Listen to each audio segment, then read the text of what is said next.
Hola, para hablar de la reforma educativa actual es importante recordar algunas reformas que se han hecho en México.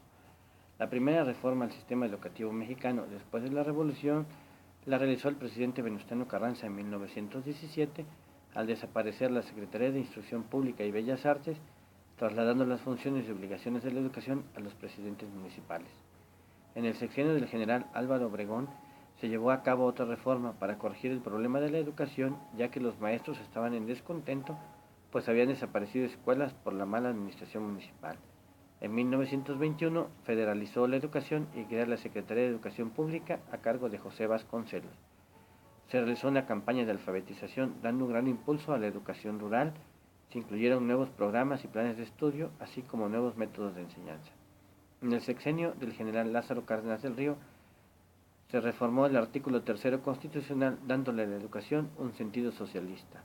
En el sexenio del presidente Manuel Ávila Camacho se volvió a modificar el artículo tercero, realizando una reforma a la educación gracias a las gestiones de Jaime Torres Bodet, al que el presidente había nombrado secretario de Educación Pública. En este sexenio se crea el Sindicato Nacional de Trabajadores de la Educación, el CENTE, y se instituyó el Programa Federal de Construcción de Escuelas. En el sexenio de Gustavo Díaz Ordaz, la educación estuvo relegada a los últimos planos. Sin embargo, no se puede dejar de lado este sexenio, ya que la educación estuvo empañada de sangre por el movimiento estudiantil de 1968, el cual fue repelido por órdenes del presidente en la plaza de Tlatelolco el 2 de octubre de ese año.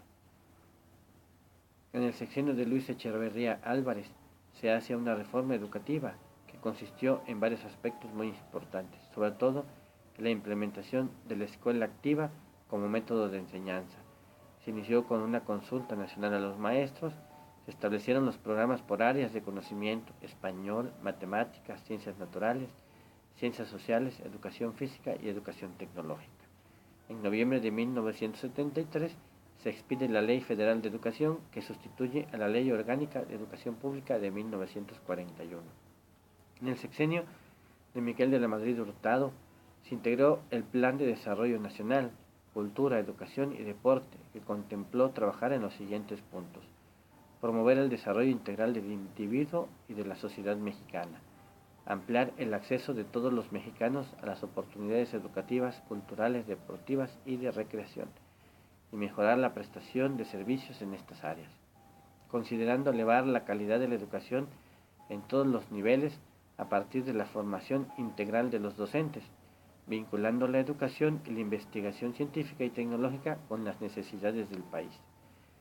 En el sexenio de Carlos Salinas de Gortari se dio especial énfasis a las nuevas tendencias económicas, como la sociedad del conocimiento, la competitividad basada en avances científicos y el uso de las nuevas tecnologías de información y comunicación. Se hizo obligatoria la educación secundaria. Se reforma nuevamente el artículo tercero constitucional. Se crea la Ley General de Educación. Se firmó el Acuerdo Nacional para la Modernización de la Educación Básica y Normal y se inicia el programa de apoyo para el rezago escolar. En el sexenio de Ernesto Zedillo Ponce de León, a través del programa de desarrollo educativo, se dictan las nuevas políticas que van a regir la educación. Nuevamente vuelve a ser la educación básica el detonante de la misma, además de considerar la educación para adultos y la educación media superior y superior. Hablar de educación en el sexenio de Vicente Fox es hablar del Programa Nacional de Educación. Se hace hincapié en la educación media superior y la formación técnica. Todo el sistema educativo se basa en la filosofía de educar para la vida, privilegiando el logro de metas en los procesos de enseñanza-aprendizaje. Todo esto con un punto muy específico: favorecer la inclusión de mano de obra para los empresarios, amigos de Fox, quienes ayudaron en su campaña para lograr la presidencia.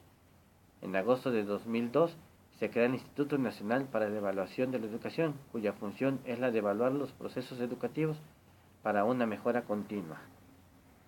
En el sexenio de Felipe Calderón, la educación se ve favorecida con el programa Alianza para la Calidad de la Educación, que firmó con el Sindicato Nacional de Trabajadores de la Educación, aunque esto le generara un costo político muy elevado.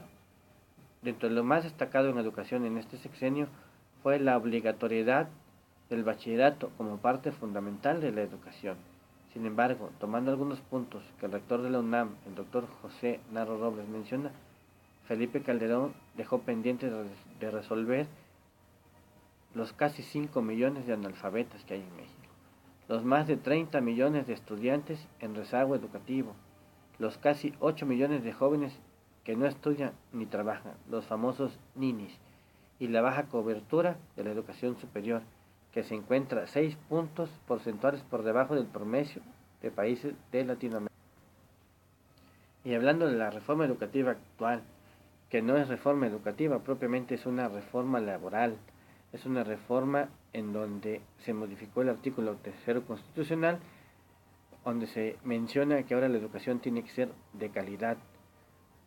Bueno, se eleva también el Instituto Nacional para la Evaluación Educativa como un árbitro, creyendo, como siempre sucede en nuestro país, que por decreto se va a mejorar la educación, haciendo que con una evaluación que se le haga a los maestros, automáticamente los maestros van a ser mejores. ¿Por qué? Porque ya saben, aquí todo se hace a través del decreto. Entonces, un punto importante es que la SEP no ha dado a conocer los parámetros sobre los que se va a evaluar. Deja al aire esto, además de que el maestro que reprueba el examen, bueno, puede perder su plaza, puede perder su trabajo, y además no tiene cómo defenderse porque la ley marca que lo que saques en el examen, eso es lo que saques. No hay manera de saber qué puntos fueron los que tuviste para mejorar, qué puntos fueron los que tienes muy bien, además de que estos exámenes no están considerando lo que es el contexto educativo. Las autoridades piensan que el maestro no enseña, o más bien que el alumno no aprende porque el maestro no enseña bien. Lo que no han considerado es que muchas veces el alumno no aprende porque está pensando en la comida. Llega a clases en poder alimentarse. ¿Por qué? Porque el papá no tiene trabajo en ese momento. Entonces, más que pensar en qué voy a aprender, está pensando en otras cosas. Tiene muchos distractores. Además, también en la parte de las ciudades, la tecnología actual, bueno, ha generado también muchos distractores hacia los jóvenes. Hay demasiada información y los planes y programas de estudio realmente no están adaptados a las necesidades de la educación actual. Debería de haberse realizado primero una reforma a los planes, a los programas de estudios para mejorar la educación y ya después, con base en eso, evaluar a los maestros para capacitarlos en las áreas de oportunidad que tengan presentes, no que tienen una evaluación de alguna manera punitiva, considerando que si el maestro está mal, es por culpa del maestro, sin tomar en cuenta de que, bueno, ellos fueron los que permitieron que los docentes estuvieran de esa manera. Entonces, hay un doble discurso. Lo que se pretende aquí con esta reforma es que, bueno, anteriormente el magisterio era parte fundamental para la captación de votos. Actualmente ya no está considerado el magisterio como eso. Actualmente tenemos a lo que es la Sedesol, que es ahora la parte donde se manejan los recursos para la captación del voto. Entonces, pues esa parte es lo que ha hecho que los maestros estén en descontento por la evaluación, porque los maestros siempre hemos estado evaluados. No estamos en contra de la evaluación, pero una evaluación en la que te sirva para ver las áreas de mejora, tus áreas de oportunidad, para mejorar la educación, darla con calidad, pero no desde el punto de vista de que si estás mal es porque el problema es tuyo, sin darse cuenta de que, bueno, si estás mal es porque la secretaría o el gobierno es el que te capacita, el que ha permitido que se lleguen a estos puntos. Y bueno, dentro de los retos que tenemos nosotros como docentes es precisamente eso, darles a conocer al gobierno que el sistema de evaluación no debe ser de una manera punitiva, sino debe ser para mejorar la calidad, para saber en qué puntos estamos fallando y desde luego en esos puntos ir creciendo propiamente para que la calidad en México de la educación sea mucho mejor, se alcancen los niveles que se pretende y desde luego los niveles que la OCDE son los que está considerando. Entonces, bueno, como parte de la reforma que se haya mal llamado educativa, más que nada es una reforma laboral, pues ya está en la Constitución, estamos esperando la evaluación y bueno, desde luego depende de nosotros como docentes, dar esa parte, ¿no? Dar lo que nos corresponde a nosotros, y bueno, que el gobierno se dé cuenta y se vea que no nada más es diciendo están mal, háganse a un lado, sino al contrario, ¿saben qué? Bueno, yo veo que hay algunas deficiencias en este punto, vamos a apoyarlos, vamos a capacitarlos. Pero normalmente esa capacitación no se da por parte del gobierno. Los maestros que se capacitan lo hacen por cuenta propia. Y bueno, como mencionaba yo, el reto está en nosotros como docentes, lograr que el gobierno comprenda que la evaluación debe ser para mejorar, debe ser una evaluación continua para una mejora continua, y detectar esas áreas de mejora y sobre ellas trabajar para capacitar a los docentes para que de esta manera la educación se vea favorecida y esté en los niveles óptimos que se presenten que están.